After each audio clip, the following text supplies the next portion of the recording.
network issue yesterday with the company, and it was told that this network issue which occurred yesterday, it was not from the local level, it was from the state level, that is the national level, from the main server of the company. So nobody can help in that. But today also there is some problem which has not been actually sorted out, but let's see. We will keep our fingers crossed. Maybe we may be able to manage this complete, क्योंकि सुबह जो morning watch हमारा हुआ था वो ठीक से हो गया.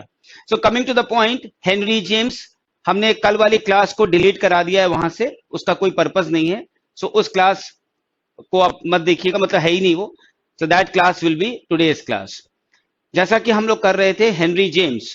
So today I'll start with Henry James a little bit in detail, because Henry James was the largest literary figure to come out of America during the 19th and the 20th centuries. He may be not sounding large as Herman Melville.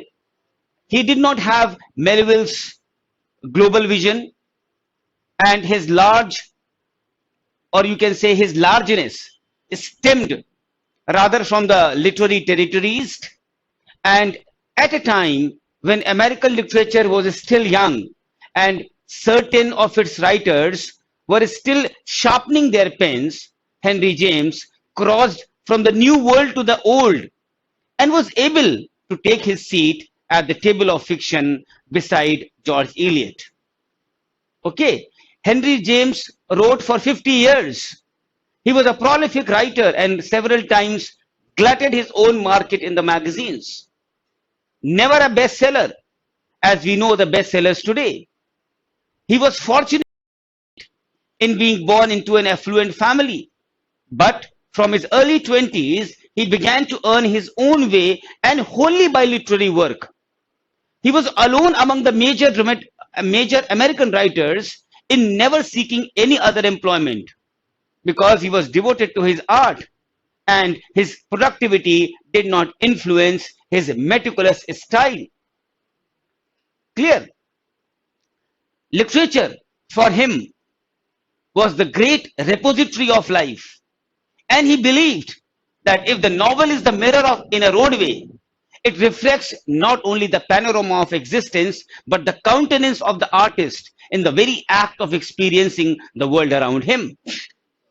And during his 5 decades of creation, he brought into being some 20 novels and more than 100 tales.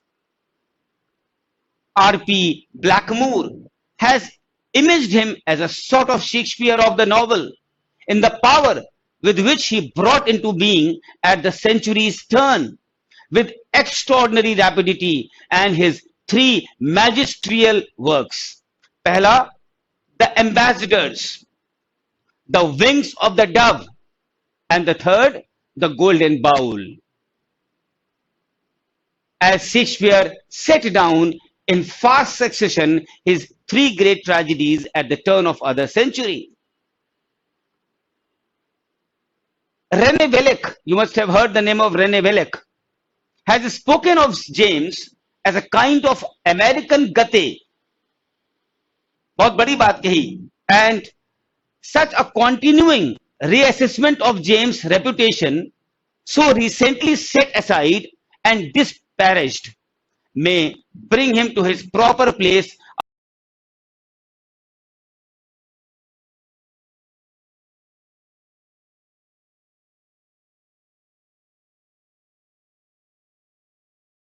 among the world's large literary figures, and establish him among the greatest artists of the novel. Criticism, indeed, has not done sufficient justice to Henry James' uniqueness in fiction. He alone created the cosmopolitan novel in English. He alone created. More significantly, he was able to treat both as comedy and as tragedy his transcendentalic view of the new world's relations to the old. And in doing so, he anticipated the central fact of the 20th century, that is America's assumption among the nations of the world of those international responsibilities from which it once isolated itself. And in James's fiction, Americans are often treated as if they still possess the innocence of Eden. And in their unawareness of evil, they are shown as highly vulnerable once they venture outside their American paradise. It is because Henry James wrote so much and experimented so widely, was so complex a literary case, that criticism has found it difficult to see him whole. And in recent years, nevertheless, his authority and his vision have increasingly imposed themselves, and certain of his formulations have entered into the very texture of the 20th century literary thought. And the literary career of Henry James extended from the last days of the American Civil War to the middle of the First World War. He was born in New York City and belongs in America's literary annals with two other sturdy children of Manhattan, Herman Melville and, yes, Walt Whitman. The three can now be seen as distinctly urban artists. Their vision was, you can say, of ferries, of teeming commerce, and a city community. Thus, where the New England writers were more abstract, more philosophical, their works still linked to the pulpit and the sermon in spite of a disengagement from them. Walt Whitman, for all his cosmos, dealt in concretions. These three, paid their respects to a flowering New England, but they represented on their side a great urban flowering, a great urban impulse in the new American literature. And it is actually not surprising, students, that James in later years was to speak of his Concord predecessors as executive provincials, and indeed of Thoreau as being worse than provincial. He was parochial. He said this not in an altogether derogatory sense. He was simply describing their limited, untraveled state and their adherence to the homely, the worldly wisdom that came out of reflection on the native ground rather than out of action and life abroad. James spoke of them as would a cosmopolitan for whom the old world and the new had figured as a kind of double landscape from the very first. He spent a boyhood in the streets of what was then Uptown, but what is today the lower part of the Fifth Avenue. His grandfather had been an Irish immigrant who amassed a large fortune in Albany. His father was a religious visionary who embraced the exalted dreams of the Swedenborg and Blake. His elder brother William James grew up to found at Harvard the first psychological laboratory in America, to write the Principles of Psychology. Principles of Psychology ये नाम पूछा जाता है. Who wrote? William James. And to become America's philosopher of pragmatism.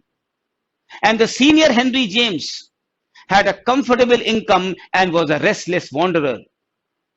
Twice during his adolescence, Henry was taken to Europe from 12 until 16, and again during his 17th year. The father gave his sons tutors, governesses, and Henry attended on an assortment of schools. But his education was erratic. Much of it was carried on it in the European museums, galleries, and parks. Henry was a sensitive boy, a very shy boy. He tended to assume a quiet observer's role besides his active elder brother. He was an inveterate reader of novels. Indeed, it might be said that no novelist before James had so thorough a saturation in the fiction of both sides of the Atlantic. Having learned French in his childhood, he read through lot of French novels as well as the great English novelist from Richardson to the then serialized Dickens and Thackeray. His father spoke of him. उसके father ने उसके बारे में बोला है as a devourer of libraries, कि पूरी पूरी लाइब्रेरीज को वो डिवोर कर जाता था. For a while, the parent worried about this and attempted to make his son attend a preparatory school for engineers. Henry resisted this experience as he was able to resist the study of law 2 or 3 years later.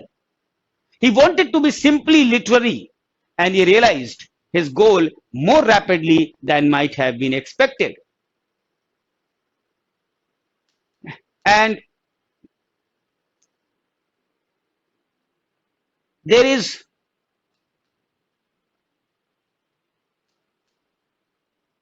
during 1869 and 1870, Henry James went abroad on his first adult journey.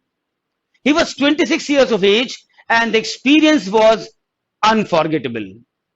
For the first time, he crossed the Alps, ALPS, into Italy, but before doing this, he renewed his old boyhood impressions of London.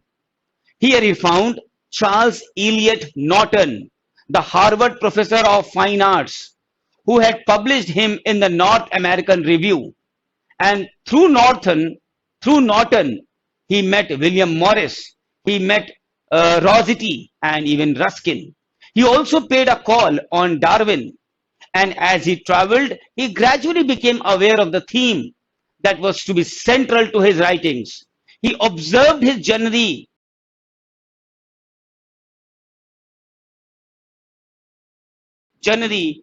fellow Americans in hotels and pensions captured their sense of dislocation while trying to imbibe the foreign culture. There were also the short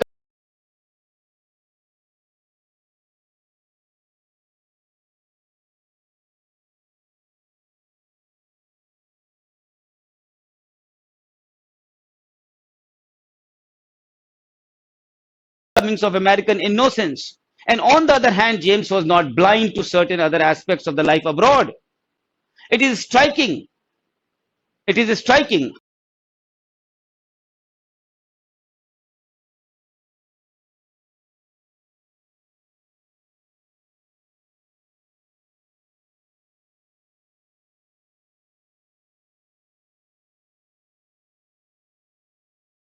how often the adjective corrupt precedes the word Europe in his writings. He found in the old countries, nevertheless, a continuing spectacle of life and art. And the Italian towns on their hillsides, the spires of the churches gleaming in the landscape, customs and manners bearing witness to time and tradition. And while he was in England, the news reached him that his beloved cousin, Minnie Temple, to whom he had formed a deep, if unvoiced attachment, had died. This was the climax of his passionate pilgrimage, and it was to be remembered in the portrait of the lady. देखिए पूरा इतना समझाने का मतलब था कि ये जहां पे आकर मैंने आपको रखा कि the portrait of the lady is a very important novel by Henry James. So this was the climax of his passionate pilgrimage, and it was to be remembered in the portrait of a lady, and years later in the wings of the dove. And the 12-month wandering in England, France, and Italy, the countries in which he was to travel for the rest of his life, had set the scene for all his future. He was to remain satisfied with this terrain. He traveled neither to Spain nor to the Isles of Greece. He only briefly visited the Low Countries and on 2 trips cast a hurried glance on Munich. Before Henry James recognized that this was his fundamental theme, he made a serious attempt to discover what he could accomplish as a writer within the United States. And twice between 1870 and 1875, पहली बार Boston में और दोबारा New York में, he sought systematically to gain a livelihood by writing of the figurative journalism and fiction within the American scene. And in Boston, he wrote a short novel entitled Watch and Ward, WATCH and Ward, WARD. ये छोटी सी novel है. and for a brief moment he entertained the common fantasy of you can say the common fantasy in fiction that this would be a great American novel. Even James allowed himself this dream of overnight fame and overnight power. So this was his story, and more important at this time was James writing of a passionate pilgrim, and the only early tale he was willing at the end of his life to reprint. And after this, when he stayed in Boston, James continued to write a book reviews, and he tried his hand at writing criticism, which he must have written. And out of some more experience came his first important novel known as Roderick Hudson. Roderick Hudson. And in substance and setting, it seems to take up where Nathaniel Hawthorne let off in his novel The Marble Faun. Hawthorne attempted a characteristic romance reworking in the terms of the real and the mystical, the Puritan struggle between the guilt and the goodness in the Roman setting.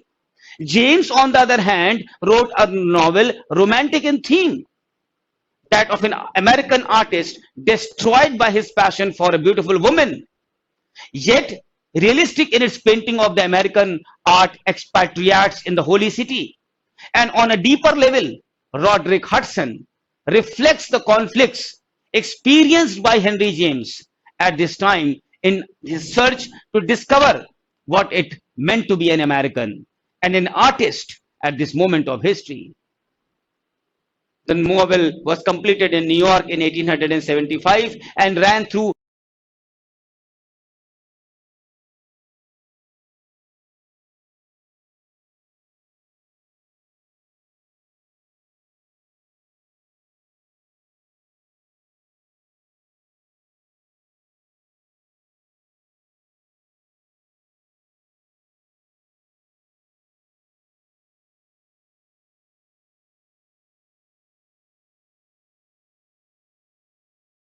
Twelve instalments in the Atlantic Monthly. Atlantic Monthly में 12 instalment में ये छपी है. And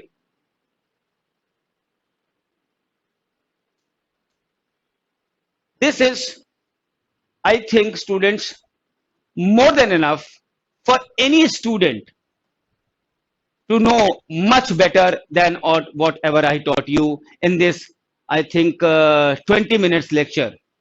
ये 20 minute के lecture में Henry James में मैंने जो आपको सिखाया, मैंने जो आपको लेक्चर दिया, I think it is more than enough for any scholar, any student of English literature कि वो इससे ज्यादा की जरूरत महसूस कर पाएगा. Am I right students? Have you understood this lecture too well?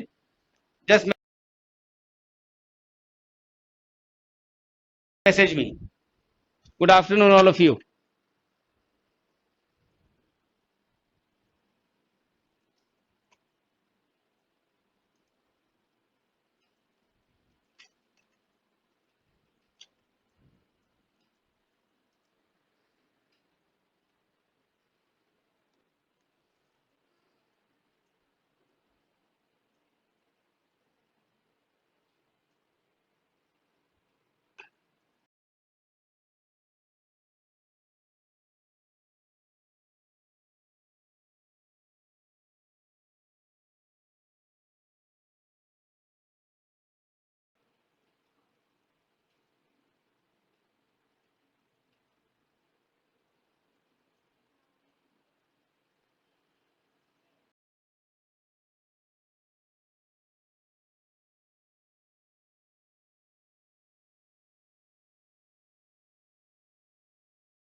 Okay, Sen.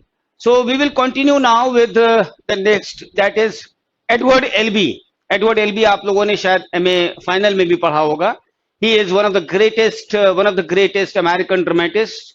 And yesterday when we had completed Eugene O'Neill, मैं आपको वहां से इस चीज को बताता हूं कि Edward Elby is undoubtedly one of the greatest dramatists who holds a place besides Eugene O'Neill, besides Tennessee Williams, and besides Arthur Miller. Eugene O'Neill के बारे में मैंने आपको बहुत डिटेल पढ़ाया है. The hairy ape, the iceman cometh, mourning becomes Electra, the emperor Jones, desired under the elms, Anna Christie, and so many. Tennessee Williams, the glass menagerie आपने पढ़ा होगा. Arthur Miller, the death of the salesman, and so many, the Crucible, and so many other plays. So these are basically topmost dramatists of America. And though Edward Elby has written more than 10-12 plays and even some adaptations of some of the fictional works, he is better known for his criticism of the American scene. And if you talk about Edward Elby, he is better known for his criticism, जैसा मैंने आपको बताया. And Edward Elby, who is known for his Who's Afraid of Virginia Woolf, जो हर exam में पूछा जाता है और बहुत माइन्यूटली आपको Who's Afraid of Virginia Woolf पढ़ना होगा. And Edward Elby was born in Washington, and 2 weeks after his birth, he was adopted by Reed Elby and his second wife, Frances, who was 23 years his junior. So Reed Elby was the wealthy owner. He was a very rich man, and who had inherited a lot of things from his father. According to Elby, his mother was an excellent horsewoman, and he started riding from the time he was able to walk. And he expresses no bitterness towards his adoptive parents. He has acknowledged a deep-seated resentment against his natural parents. उसको अपने natural parents से बहुत शिकायत थी कि हमारे parents ने हमको छोड़ा क्यों, for abandoning him. And because the adoption was by his very wealthy parents, so he spent his childhood luxuriously and among nurses, among maids, among servants, tutors, and so many things. And you will not believe that he had, that time his family, his father had a Rolls Royce with a chauffeur who used to bring him into the city for toys, for purchasing toys, and a large number of pets were his friends. He had no friends to share his childhood, and his whole childhood was not acutely unhappy. But however, Edward Elby was closely attached to his adoptive grandmother, Gota Elby. उसका नाम था Gota, Gotta, and he dedicated his play, The Sandbox, to her adopted grandmother, who figures as the grandma of this Sandbox play. इस play में जो grandmother है उसमें गोटा एल्बी ही उसकी फिगर हैं. Edward Elby's primary education basically became a problem because of the situation at home, which left him frustrated. And he used to spend, why? Because the family used to spend much of their time outdoors. So as a child, there was a vacuum, and Elby started showing interest in newspapers and drama, and he frequently cut classes and ignored his formal academic works. And as a result, he failed in 4 out of 5 courses and was dismissed from his school. And his mother thought that his failure was a result of the lack of discipline, and so put him in some new academy. He was then admitted into the Trinity College, but was dismissed from this college for failing to attend the chapel and other certain classes. So after leaving the Trinity College for after a year and a half, bringing his formal education to a close, he returned home, took up his first job as a radio station. He left his parents' home in 1950, and in a decade that followed, he lived in a variety of addresses, variety of places. And his interest in the literary career basically is to be seen from his childhood. He wrote a 3-act farce जिसका नाम है Ellie Queen. 3-act farce entitled Ellie Queen. जब वो केवल 12 साल का था, when he was only 12 years of age, he wrote a 3-act farce known as Ellie Queen. And he also got some encouragement and began writing poems, sometimes sitting on a stretch of 16-18 hours a day. And the aimlessness and the floundering in his life since leaving home was a trial and error process by which he discovered his real aptitude. जब उसकी 13th birthday आई 1959 में, it was significant. He gave up his job with the Western Union and wrote The Zoo Story.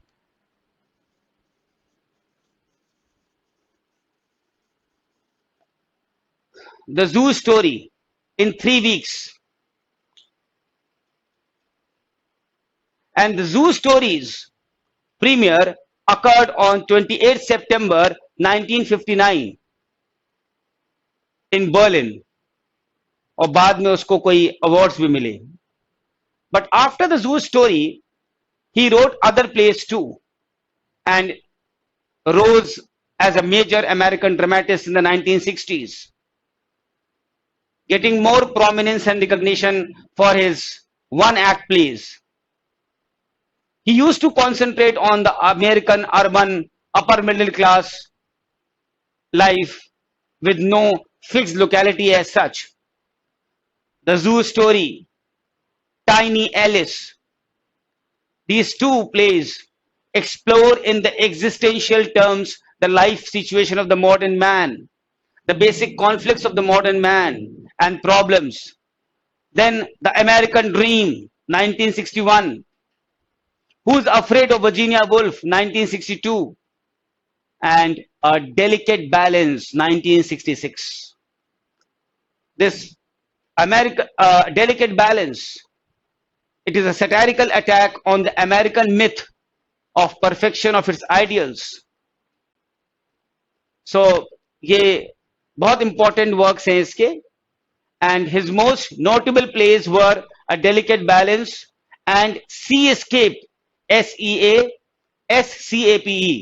both of which were awarded the Pulitzer Prize, A Delicate Balance and Seascape. But Who's Afraid of Virginia Woolf, which was produced on 13th October 1962, is still regarded as many as LB's masterpiece, though it failed to get the Pulitzer Prize. So now we will discuss about the plays of Edward Albee. Just I'll take a 1-minute break and we will start with the major plays in detail about Edward Albee.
So the most important work by uh,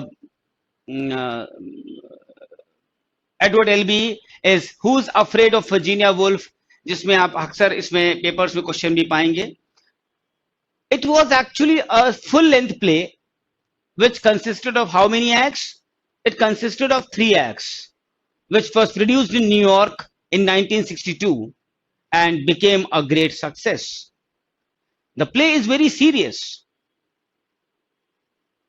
because both the couples involved in the plot drink almost continuously, and it seems almost unbelievable that 3 of the 4 characters stay on their feet in spite of the very large quantity of liquor they have consumed. And the other aspect of the play is the combination of reality and imagination, where the play symbolizes the world where love, life, passion, and the creative act are machine made. The 2 main characters and the 2 subsidiary characters in the play. The main characters, George, a college professor of history, who is 6 years younger than his wife Martha. And who is Martha? Martha is the daughter of the president of the college. And these 2 subsidiary characters are Nick and his wife Honey. Both of them are much younger than George and Martha. Nick is also a professor in biology in the same college. And in Martha's opinion, George has proved a failure in his academic career. She expected George to become the head of the history department and then succeed his father-in-law as the president of the college. But the only position that he could achieve is that of an associate professor of history. And the play begins in George and Martha's house at 2 a.m. in the early morning, where both of them have returned from a party held at Martha's father's house. They are in a drunken condition, and Martha is expecting Nick and Honey to join them. And she had invited them to her house when they had met her at a party. Nick, a professor of biology in the same college. He is handsome, confident man of about 30 years, but his wife is shallow-minded and colorless. As they sit all drinking and talking, George and Martha start a verbal quarrel, embarrassing the guests. Martha makes fun of George in front of Nick and Honey and mocks at his failure. So, पूरी story पे हमें नहीं जाना है. हमने आपको सिर्फ simple सा ये स्टोरी लाइन इसलिए बताया कि कभी कोई क्वेश्चन घुमा फिरा के पूछे तो आपको ये पता रहे कि who is afraid of Virginia Woolf में क्या स्टोरी लाइन थी. And we will not talk about the title of the play. बहुत सारे questions title of the play में से पूछे जाते हैं. The title of the play is actually confusing and irrelevant. The words of the title are similar to a song which was once popular and the opening line of which was, "Who is afraid of the big bad wolf? Who is afraid of the big bad wolf?" But LB has changed the words big bad wolf into Virginia Woolf. Who is afraid of Virginia Woolf? It is said that LB originally intended to call the play The Exorcism. Exorcism. इस play का पहले नाम यह होना था. It was intended originally to call the play The Exorcism, but that one night when he was in a bar, he saw the words "Who's afraid of Virginia Woolf" scrawled on a bathroom mirror. LB felt intrigued by these words and decided to use them as the title of the play. Perhaps the title refers to Mrs. Virginia Woolf, a famous modern woman novelist. She represents the intellectual woman who is a critic and writer among the intellectual men. Men prefer such types of women, but at the same time, they themselves feel insecure in the presence of the intellectually outstanding women. And the women in the party are singing this song, referring to them as not so intellectual as Virginia Woolf and are a little jealous and afraid of such women. अब आपको समझ में आ गया होगा कि ये title क्यों रखी गई है. Why they have given the title Who is Afraid of Virginia Woolf, which is a very important thing to be discussed with you. How many of you students, uh, how many of you students were knowing this thing, that the aptness of the title, और ये title क्यों रखा गया, कहां से आया, कैसे आया? आप में से कितने लोगों को ये पता था? जितने लोगों को पता था केवल वो मैसेज करें कि सर आई न्यू इट, क्योंकि ये बहुत इंपॉर्टेंट है और बहुत ज्यादा हमें उम्मीद है कि आप सबको ये पता होना चाहिए कि ये टाइटल क्यों आया था, कैसे आया था, उसकी क्या पॉपुलैरिटी का रीजन था, और ये टाइटल की एप्टनेस क्या था, क्योंकि ये एमए इंग्लिश में क्वेश्चन यूनिवर्सिटीज में पूछा जाता है to elaborate. So how many of you know this particular thing with Edward Elvis, who's afraid for Virginia Woolf?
No issues. The mic was off.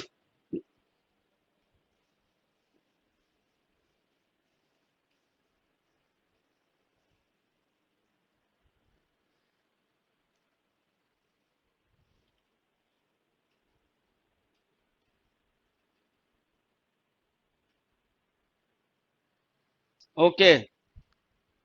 So according to the message box, most of the students were not knowing it.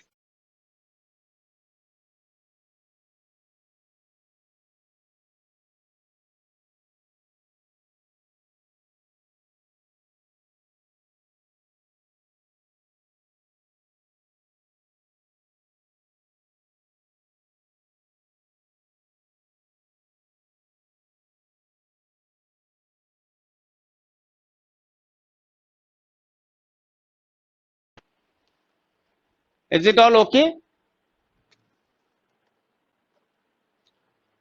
Students, are you able to see me and listen me now? Because there was some again server issue. Is it okay now? Should I start?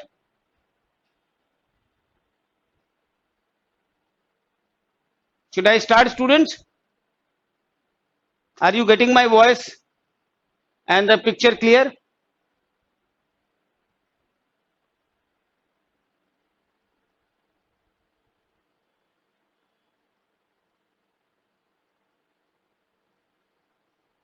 Okay. So now I'll discuss with you the reasons that why this play became very popular. The reason was that first of all, this play fascinates a lot to the audience, and it was reputed to be a shocking drama. Shocking drama. There are certain vulgar and even obscene remarks in the play. But many people, instead of being felt offended, accept the vulgarity as being the characteristic of the drunken persons. वो उसको मान के चलते हैं कि वो अगर लोग शराब पिए हुए हैं तो that will be the one of the characteristic कि वो they will use vulgar language. And the interesting feature of this play is its comic quality. The dialogues are entertaining, highly amusing, but there are certain pathetic situations also. But the most important situation and the most important reason for the popularity was the excellent critical reviews.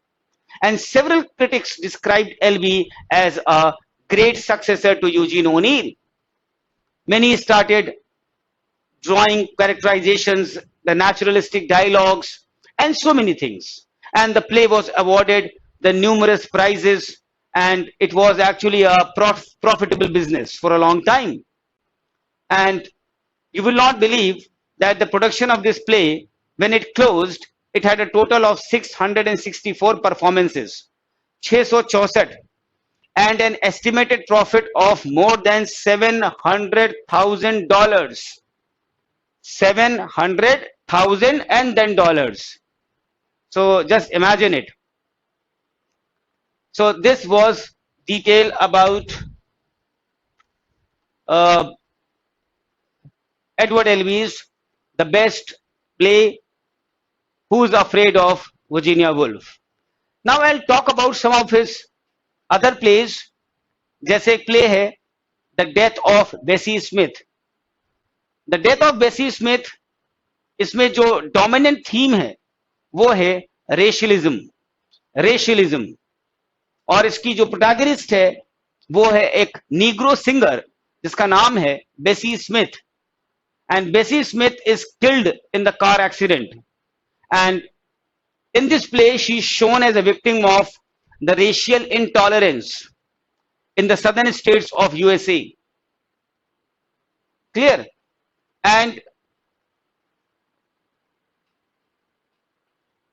there is a play, The American Dream. जैसा कि आपने सुना होगा theatre of the absurd, जैसे उसका एक play है sandbox जो मैंने आपको बताया भी था. ये जो अमेरिकन ड्रीम है ये भी बिलोंग करता है उस थिएटर ऑफ एब्सर्ड को. And it runs along the lines of the absurdist drama. The gestures of love, sexual attraction, parental affection, family feeling, but the actual feeling which would give meaning to the gestures have gone. And the characters in this play are the same as in the sandbox. और sandbox में कौन से characters थे? Mommy, daddy, grandma and the young man. अगर कोई आपसे पूछे कि who is afraid of Virginia Woolf, जो मैंने अभी आपको बताया, उसको एक लाइन में डिफाइन करिए. Give me one line definition और वन लाइन थीम. सो आप कह सकते हैं कि who is afraid of Virginia wolf is a play about marital conflict, but its major theme is the need to rid life of fantasies and to face realities. Clear? Then I'll talk about Tiny Alice. Tiny Alice, ये जो play है, इस play में जो संसार दिखाया है, it is mysterious, it is baffling, and the main character in this play is Julian, and Julian is seduced by Miss Alice. And Edward Albee has tried to pluck the masks from the life and death, sex, love and marriage, God, faith and organized religion, money, greed, wealth, charity and even celibacy. अभी कुछ देर पहले मैंने आपको बताया था delicate balance, जिसने Pulitzer prize win किया था फॉर एलबी.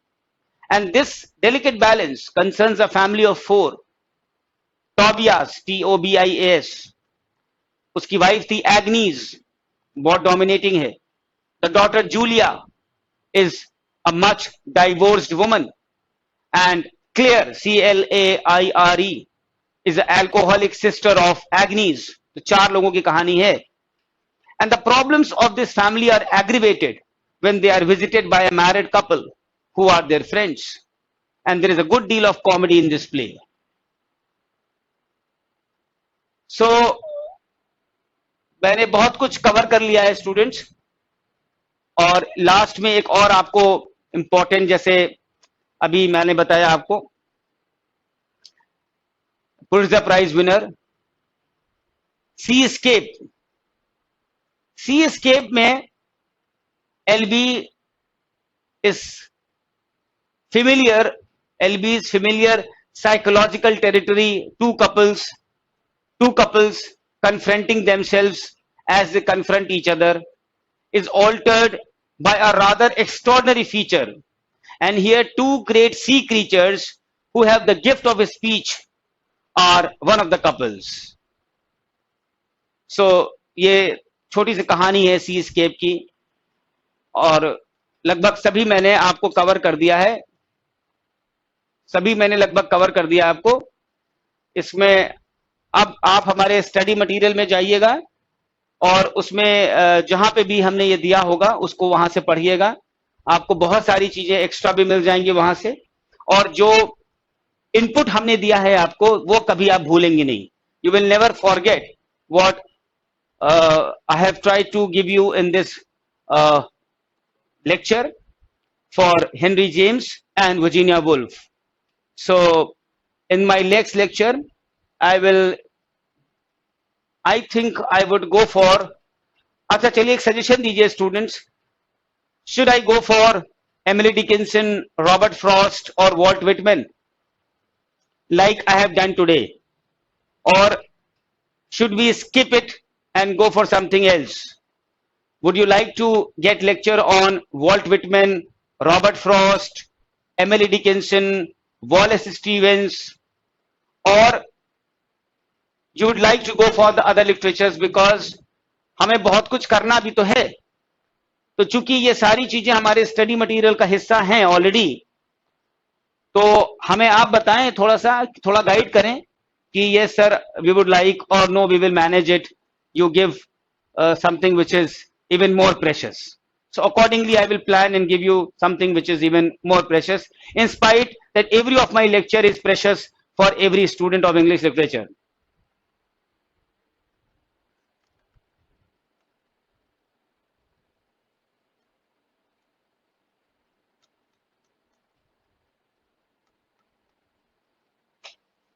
So accordingly हमें आप मैसेज करें तो जैसा उस तरह से मैं उसको मैनेज करूं.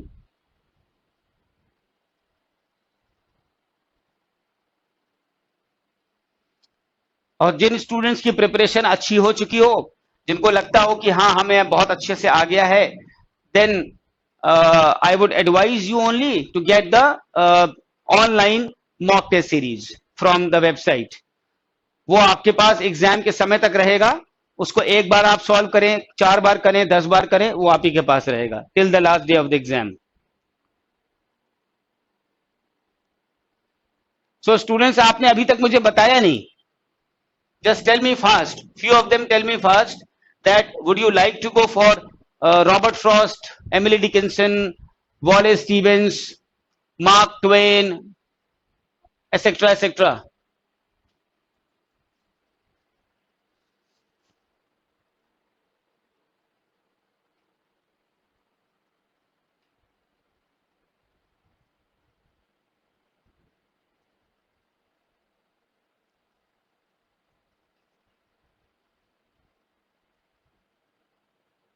चलिए फिर, okay then. I'll manage it according to my system and meet you next then. Thank you so much, students.